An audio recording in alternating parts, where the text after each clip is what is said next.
Really excited, about what we're going to be sharing about the Kid and the King tonight. And it's kind of how it's going to flow tonight. We're going to take pieces of the Kid and the King video, but tonight we're just going to be taking a piece of it. And we're going to be just examining two kings tonight. Always remember this. It's your choice to be the king. Y'all know what it is. Tonight is the Platinum Pursuit, you guys. We just finished chopping it up in the VIP. Really good topic tonight in terms of really finding out just how important it is to just identify the kid and understand the Kid and the King in each and every one of us. We're going to take one of our, not just popular, but just impactful trainings that we've done in the past on the Kid and the King. And we're going to really just take that and we're going to make it into a group experience. Really excited, about what we're going to be sharing about the Kid and the King tonight. And it's kind of how it's going to flow tonight. We're going to take pieces of the Kid and the King video, but tonight we're just going to be taking a piece of it. And we're going to be just examining two kings tonight. Two kings, all right? So the first point is it's very imperative that we identify the kid. You got to identify the kid. So if somebody is there, and okay, I see Miami in the house. I see you, Ira. Welcome, brother. But if somebody in the chat, I want you to put that point down. Put that point. That's the first point for tonight. I want you to identify the kid in you. Because in each and every one of us, there's a king and there's a kid.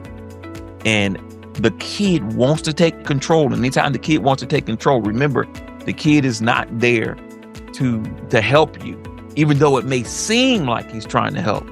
The kid is there to destroy, to steal, and to kill, and to destroy. Because the kid, listen to this, is in alignment with the not the spirit, but in alignment with the flesh, in alignment with the world, in alignment with the enemy. And the kid is emotional. Some of the things that we mentioned, that the kid was selfish. The kid plays the blame game. Kid wants to be the center of attention.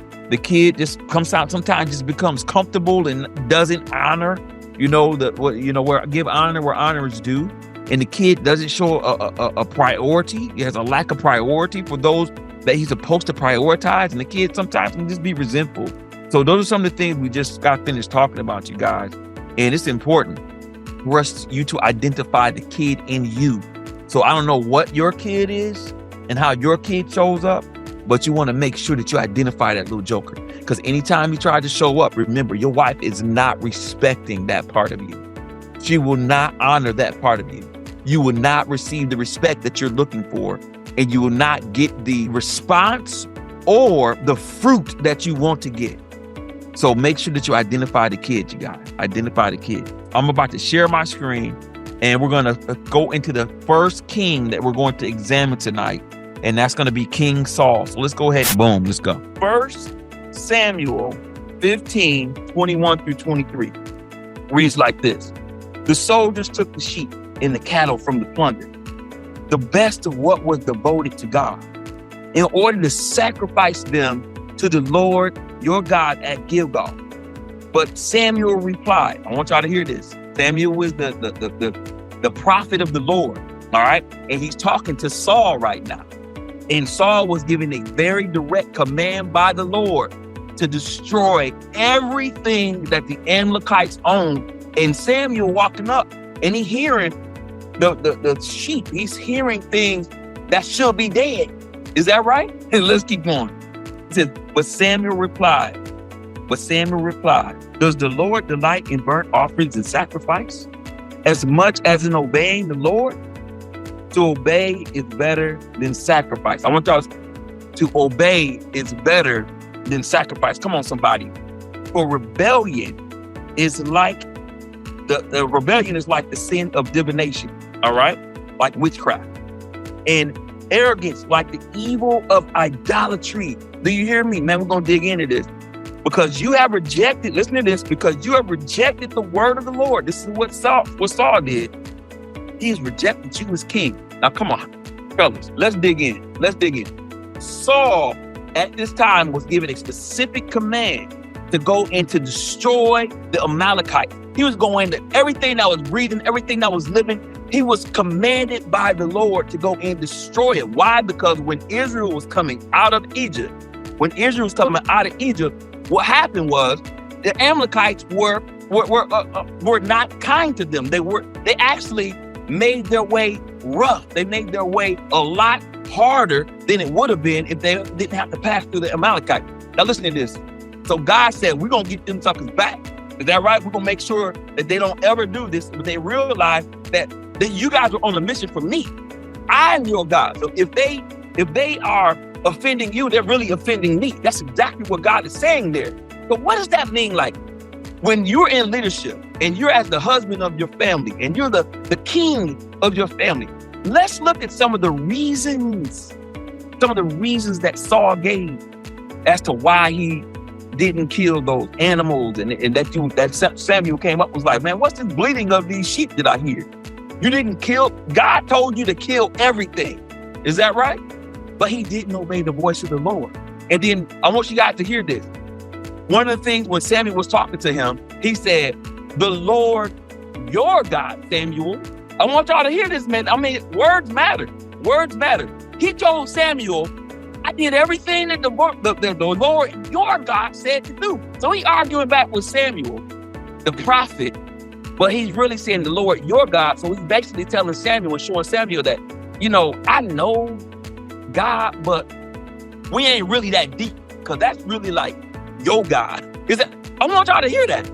So how about you in your house? When God gives you a word, do you only do pieces of the word? Do you listen to what you have to say or what your wife is saying or what the circumstance or the pressure is saying? Because, man, Saul was under a lot of pressure. I'll give you that. He was under a lot of pressure. Is that right? Because the people, the soldiers and the warriors that he was with, they was like, yo, we ain't gonna kill all of these, right? We ain't gonna kill all of these, Saul. We're gonna take some of these, and guess what? Some of them they ate, and some of them they said, we're gonna sacrifice these to the Lord. So they was making a compromise on what the Lord told them to do. And you're gonna see a little bit later when we talk about the second king, you're gonna see a little bit later about how if you're not obedient fully today, how that can impact your generations, okay? But since Saul didn't obey, he had his kingship stripped from him. Do y'all hear me? Kingship stripped from him. All right, we're gonna stop it right there. As we can see, the question I have now, you guys, as we can see that this is the first king that we are examining right now is King Saul in the Bible. And we came out of, I believe it's 1 Samuel 15, starting at 22, in that area, just really listening to this interaction between the prophet of God, which is Samuel, and the king, Israel's first king, which is King Saul. And basically, King Saul, what I want us to do right now is to just think about this. King Saul, think about this question. How did your father's decision, because King Saul could have established for his entire lineage, listen to this, a blessing that would have stayed with the house of Benjamin, because King Saul was a Benjamite. So he could have blessed the house of Benjamin if he would have been obedient. So my question to you guys is this, because generations were forfeited a blessing, the blessing that could have came through Saul's obedience.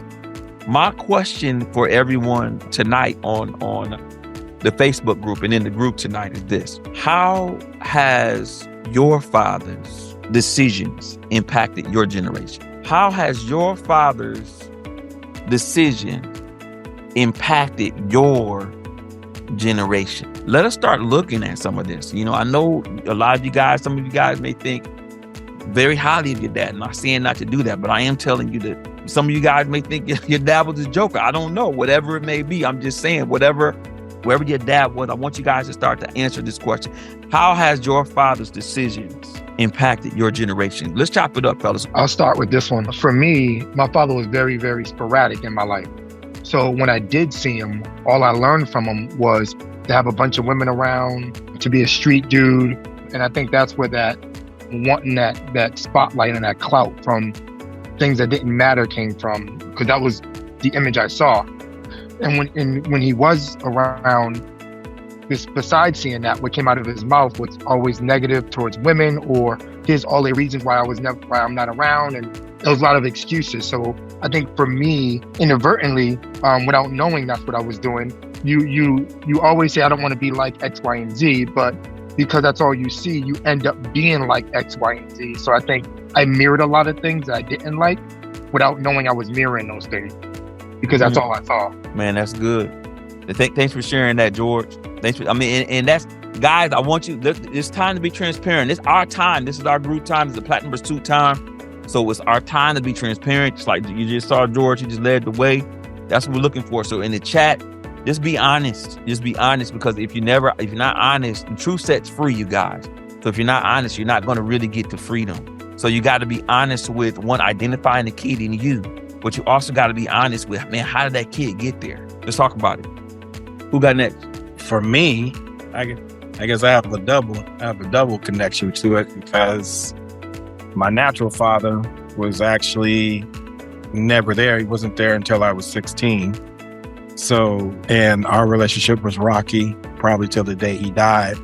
And to most part, that he was not that leader. I think I spent more time trying to mend our broken relationship than he did. My stepfather, which to me has been my father because he's been in my life since I was 6, he was that anchor, but he was the anchor to show kind of in that time of provide for you, make sure you got food in your belly, you got clothes on your back, and a roof over your head. So anything that was nurturing the spirit wasn't there. So with that, I had to look to other men that were either in the church or God brought into my life to help bring those things that I needed to be able to do in my own family into fruition, because I didn't learn any of that.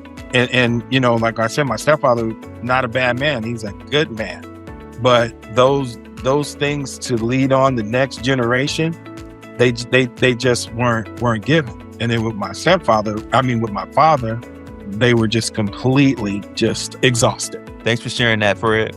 Thanks for sharing that. Like, as we think about it, like a lot of us probably can really resonate with what you just said, because if you think about what a lot of us look at manhood as, the first things in the list is going to be providing. Is that right? Food, clothes, shelter, providing. But who taught you about how to be a spiritual leader, though? Like you just said, who taught you how to be lead your wife emotionally and allow for her emotions to go through the range, but also you be able to minister to her based on what she needs, because you're emotionally intelligent. Who taught you how to do that? You see them? So that's what we're talking about. It looks like Charles, you guys, his answer to how your father's decisions impacted your decisions or impacted this generation is Charles Riddell said, my father wasn't in my life until I was 12, and my mother divorced when I was, and I think I was like, I forget what it says, young, whatever. But it says all my father showed me how to do was to run. So fellas, it's like these things that we've seen in past generations, just like King Saul. King Saul, here's a couple of things that he did. He followed the people, but he didn't follow God. He tried to rely on other people's relationships with God, but he didn't have his own. And he also wanted the applause of the people and not the applause of heaven. So those are some of the things that, it really highlighted in The King or Kid. And man, I'm telling you guys, it's tough when you grow up and you have these gaps. For me, my gap was, my dad was heavy in working hard and work ethic, and he owned his own business all my life. He's owned his own business. He lived and realized his dream, but I did not see my dad prioritize my mom. My mom's chief complaint and her main pain was that he did not prioritize her. And if you were to hear some of the stories that she would share, that even to this day, of some of the things that I saw and that she even shares now, were some of those pains not being present, not prioritizing her, and then backing out, when it came time to prioritize her. So like those types of things, are the things that I'm fighting. That right now that I almost lost my wife twice because of. I was following that same pattern. Get after it. Follow your dream. Run after God and run after, in your business and get after. But your wife will she'll understand. I'm doing this for her. You see what I'm saying? But actually, that's not what she signed up for. She signed up to be my queen, to have a best friend in me, to connect with me, to be my partner, to build with me, not to watch me leave and then misprioritize her. So I taught her how to leave because I left. I left first. So she was ready to leave me because all she was doing was showing me what I was doing to her. So what else, brothers? That's me and what I saw, the answer, the decisions that I made because of my father's the decisions impacted me. And what I've shifted and I'm changing now and installing new habits so that I can be able to have a different legacy and pass the baton on a little bit differently